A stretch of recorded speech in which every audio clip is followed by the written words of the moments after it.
Hello guys, good morning. आज जो आपका पार्ट लेसन है वो आपका मील मैनेजमेंट का यूनिट फर्स्ट का बी पार्ट है, जो कि रिलेटेड है आपका रिकमेंडेड डाइटरी अलाउंसेस से। मतलब जितनी भी पोषक तत्वों की जो प्रस्तावित मात्राएं हैं जो आईसीएमआर ने दी है उसके अकॉर्डिंग है। मतलब जो हमारा आईसीएमआर है उन्होंने एक पर्टिकुलर फूड प्रोडक्ट की एक वैल्यू बताई गई है कि इसको लेने से इतना प्रतिशत लेने से हमको इतने प्रतिशत प्रोटीन या कार्बोहाइड्रेट या आपकी जो भी वैल्यूज़ होती हैं वो हमें मिलता है। तो आइए स्टार्ट करते हैं। पोषक तत्वों की प्रस्तावित मात्राएं एवं आईसीएमआर की जो मात्राएं हैं वो क्या हैं। जो रिकमेंडेड डाइटरी अलाउंसेस है अकॉर्डिंग टू आईसीएमआर वो क्या है वो इसमें बताया गया है। आहार व्यक्ति की प्राथमिक आवश्यकताओं में से एक महत्वपूर्ण आवश्यकता है। प्रतिदिन प्रत्येक प्राणी को जीवित रहने के लिए आहार लेना पड़ता है। आहार का स्वास्थ्य संबंध होता है। आहार द्वारा व्यक्ति को प्रतिदिन कार्य करने के लिए ऊर्जा प्राप्त होती है। जैसा कि गर्ल्स मैंने पहले भी बताया है आपको, जो हमारा जो आहार होता है मतलब जो डाइट होती है वो हमारे लिए सबसे ज़्यादा मेन होती है, क्योंकि उस पर ही हमारा जो बॉडी है उसकी कार्य क्षमता जो भी है वर्कलोड है वो उस पर ही डिपेंड करता है। तो आहार व्यक्ति की प्राथमिक आवश्यकताओं में से एक है। मतलब जो आहार है आपका वो क्या है, आपका जो मेन है, सबसे मेन थिंग है। आहार हमारे जीवन में प्रत्येक प्राणी को जीवित रहने के लिए जो है आहार लेना पड़ता है। मीन्स एवरी पर्सन, चाहे वो उसमें प्राणी हो, चाहे वो मनुष्य हो या जानवर हो, सभी को जीवित रहने के लिए जो है डाइट लेनी जरूरी है। आहार का स्वास्थ्य से प्रत्यक्ष संबंध है। प्रत्यक्ष से मतलब होता है यहाँ सीधा, मतलब आहार जो है और स्वास्थ्य दोनों एक दूसरे से कोरिलेटेड हैं। आहार द्वारा व्यक्ति को प्रतिदिन कार्य करने के लिए ऊर्जा प्राप्त होती है। और आहार से क्या है, जो व्यक्ति है, जो पर्सन है, उसको क्या है, जब रोज लेने से जो है आहार को जो व्यक्ति है उसको एनर्जी मिलती है। उस फिर सेकंड पॉइंट है इसमें, उसके शरीर की वृद्धि तथा टूटे फूटे कोशों की मरम्मत होती है। मीन्स जो हमारे टिश्यूज़ हैं, आप सभी को पता है कि वो जो हम रोज़ कार्य करते हैं उससे टूटते रहते हैं। तो जो हमारी डाइट होती है मेनली प्रोटीन और कार्बोहाइड्रेट, उससे क्या होता है, जो हमारे टिश्यूज़ होते हैं उनकी रिपेयरिंग होती रहती है। और आहार द्वारा व्यक्ति पूर्णतः स्वस्थ रहता है।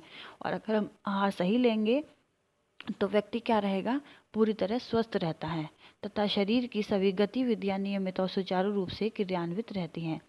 और जो शरीर की जितनी भी गतिविधियां हैं, जितने हमारे मेटाबॉलिज्म क्रियाएं होती हैं हमारे अंदर होती हैं, चाहे वो बाहर से हो, वो क्या रहती हैं, सभी अच्छी प्रकार से चलती रहती हैं। फिर नेक्स्ट पॉइंट है आपका संतुलित और पौष्टिक आहार। ऐसा आहार होता है जिसमें सभी पोषक तत्व न्यूट्रिएंट उचित और उपयुक्त मात्रा में व्यक्ति की शारीरिक और मानसिक आवश्यकता अनुसार उपस्थित हो। मतलब एक जो बैलेंस डाइट होती है और जो आपका पौष्टिक आहार, मतलब जो पोषण से भरपूर आहार होता है जिसमें सभी पोषक तत्व मतलब न्यूट्रिएंट्स एक उनकी वैल्यू जितनी होनी चाहिए वो उतनी होनी चाहिए। फूड में जो भी हम ले रहे हैं खाना, मतलब जितना आहार हम ले रहे हैं, एक ऐसा आहार लेना है हमें जिससे कि हमारे जो शरीर को नीड है, हमारी बॉडी को जो नीड है रोज की, वो पूरी हो सके। उचित और उपयुक्त मात्रा में शरीर की शारीरिक और मानसिक आवश्यकता अनुसार उपस्थित हो। मतलब जो भी हम खाना ले रहे हैं वो एक खाना ऐसा होना चाहिए कि उससे हमारी शारीरिक और मानसिक आवश्यकता अनुसार मतलब जो भी नीड है हमारी बॉडी को वो उससे पूरी हो सके। इस प्रकार शरीर निर्माण संबंधी, ऊर्जा संबंधी तथा नियामक एवं सुरक्षात्मक तत्वों संबंधी आवश्यकताओं को पूर्ण करने में जो आहार सक्षम हो संतुलित आहार कहलाता है। ओके गस, तो जो इस प्रकार का आहार होता है, जो डाइट लेते हैं हम, वो क्या होता है आपका ऊर्जा संबंधी, मतलब आपका जो एनर्जी से रिलेटेड हो, नियामक एवं सुरक्षात्मक तत्व, मतलब एक ऐसा आहार होना चाहिए जो अच्छा हो, और सुरक्षात्मक मतलब जो हमें बीमारियों से बचा सके, और जो हमारी नीड है बॉडी की रोज की वो पूरी हो सके, उसे हम क्या कहते हैं, एक बैलेंस डाइट कहते हैं। फिर है आपका अतः आहार। संतुलित आहार के आयोजन हेतु यह जानना आवश्यक है कि आहार में उपस्थित कौन कौन से पोषक तत्व व्यक्ति की आयु, लिंग, शारीरिक स्थिति अथवा अवस्था, व्यवस्था, जलवायु आदि के अनुसार स्वस्थ रखने के लिए सहायक हो। अब तो बात ये आती है कि आपने आहार तो बना दिया कि इसे हमें ये खाना चाहिए, हमें फ्रूट्स खाने चाहिए या हमें दूध पीना चाहिए, लेकिन हमारे जो देश है वो गरीबों से भरा हुआ है, मतलब जो गरीब ज़्यादा हैं। तो हमें इन बातों का भी ध्यान रखना है जब डाइट बनाते हैं किसी के लिए, कि उसके एज क्या है, लिंग क्या है, शारीरिक स्थिति मतलब वो कैसा वर्क करता है, अवस्था किस पोजीशन में है, उसके पास पैसा है या नहीं है इतना कि वो ड्राई फ्रूट्स या फ्रूट्स का सेवन कर सके, व्यवसाय मीन्स क्या काम करता है, और जलवायु मतलब कैसी जलवायु में हम रह रहे हैं। इन सब का ध्यान रखना चाहिए। अगर हम इन सब का ध्यान नहीं रखेंगे तो हमारी डाइट बनाना भी बेकार है। किन भोज्य पदार्थों में कौन से तत्व पाए जाते हैं और उनकी कितनी मात्रा शरीर को स्वस्थ बनाए रखने हेतु आवश्यक है, मतलब जो भी भोज्य पदार्थ हैं वो इसके बारे में भी हमें पता होना चाहिए कि किस भोज्य पदार्थ में कौन सा विटामिन्स, मिनरल्स, प्रोटीन या वाटर प्रेजेंट है और कितनी कितनी मात्रा में प्रेजेंट है, जो कि हमारे जो बॉडी है उसकी नीड है हमारी बॉडी को, वो हम दे सके। यदि आवश्यकता अनुसार पोषक तत्व ग्रहण न किए जाए तो व्यक्ति विभिन्न रोगों का शिकार बन सकता है। मतलब जो आपका पोषक तत्व हैं अगर उसे प्रॉपर नहीं मिलेंगे हमारे बॉडी को या किसी भी पर्सन की बॉडी को, तो क्या होगा, हमारा जो शरीर है, बॉडी है, वो क्या हो जाएगी, अनेक अनेक रोगों के शिकार हो जाएगी। उसके अनेक अनेक रोग घेर लेंगे और तरह तरह के उसे रोग हो जाएंगे। जैसे आपका बोन डिजीज़ है, मतलब अस्थियां विकृति जो होती हैं, अस्थि जो आपकी हड्डियां हैं शरीर में वो टेढ़ी मेढ़ी हो जाएंगी। सेकंड है आपका नाइट ब्लाइंडनेस, जो रात्रि अंधापन जिसे बोलते हैं, वो हो जाएगा। स्कर्वी, बेरी बेरी, क्वाशिकर, ये सारे रोग उत्पन्न हो जाएंगे। और इसके विपरीत आवश्यकता से अधिक पोषक तत्व ग्रहण किए जाने पर एथेरोस्क्लेरोसिस, ओबेसिटी, हृदय रोग आदि उत्पन्न हो जाते हैं। मतलब और अगर हम इसके विपरीत यानी कि अगर ज़्यादा खा लेंगे तो क्या होगा, एथेरोस्क्लेरोसिस मतलब ये एक हार्ट डिजीज़ है, ओबेसिटी आपको पता ही है मोटापा, और हृदय रोग भी हार्ट डिजीज़ होती है। तो अगर हमें ये भी पता होना चाहिए कि कितनी मात्रा में खाना है। अगर हम ज़्यादा खा लेंगे तो भी हमें बीमारियां हो जाएंगी और कम खाएंगे तो बीमारियां होंगी। तो हमें ये प्रॉपर पता होना चाहिए कि कितनी डाइट हमें देनी है किसी को, या हमें कितनी डाइट लेनी है, प्रॉपर न्यूट्रिएंट्स हमें कितने लेने हैं और कितनी हमारी बॉडी को रिक्वायरमेंट है। अतः व्यक्ति को अपने उपयुक्त स्वास्थ्य तथा शारीरिक कार्य क्षमता बनाए रखने हेतु यह देखना आवश्यक है कि भोजन में सभी आवश्यक पोषक तत्व उपस्थित हों। तो जो व्यक्ति है उसको क्या करना है, व्यक्ति को जो अपने स्वास्थ्य और शारीरिक जो क्षमता है, मतलब जो वो काम करता है दिन भर का, उसको बनाए रखने हेतु यह पता होना चाहिए कि भोजन की जो आवश्यकता है, न्यूट्रिशन है, उसमें उपस्थित हैं वो तत्व या नहीं है जिसकी उसे समय समय पर ज़रूरत होती है।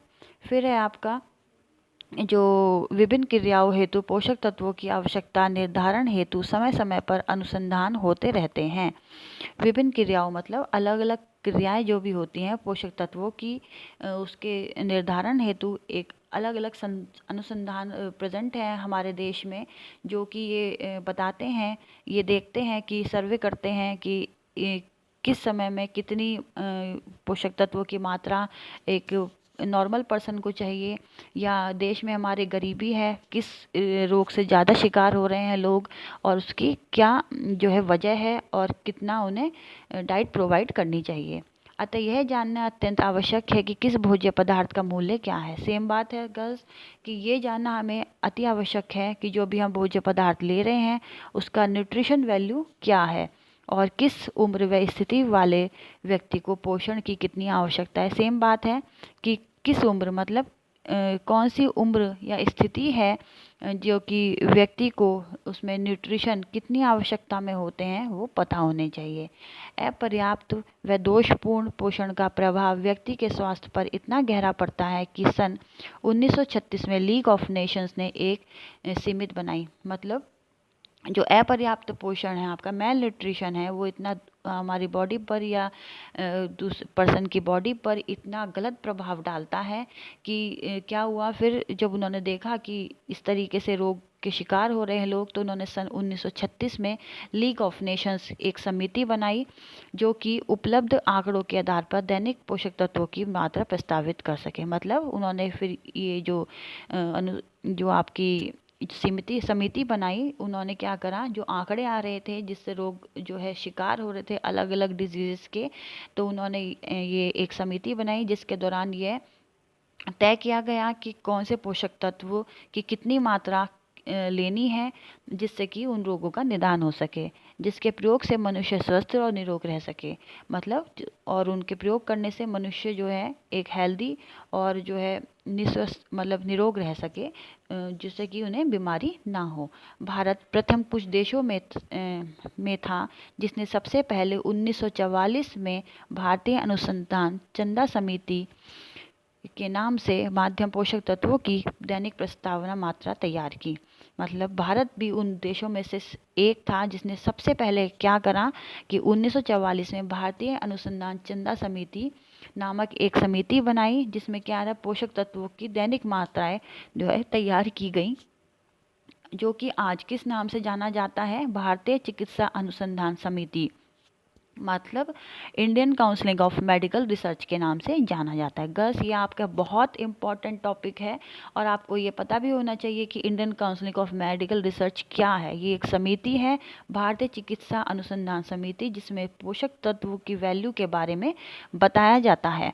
ओके गर्ल्स, तो ये आपका टॉपिक ये क्लियर होता है, और अगर कुछ भी आपको प्रॉब्लम है तो आप मेरे साथ जूम मीटिंग में डिस्कस कर लीजिएगा। Okay girls, bye.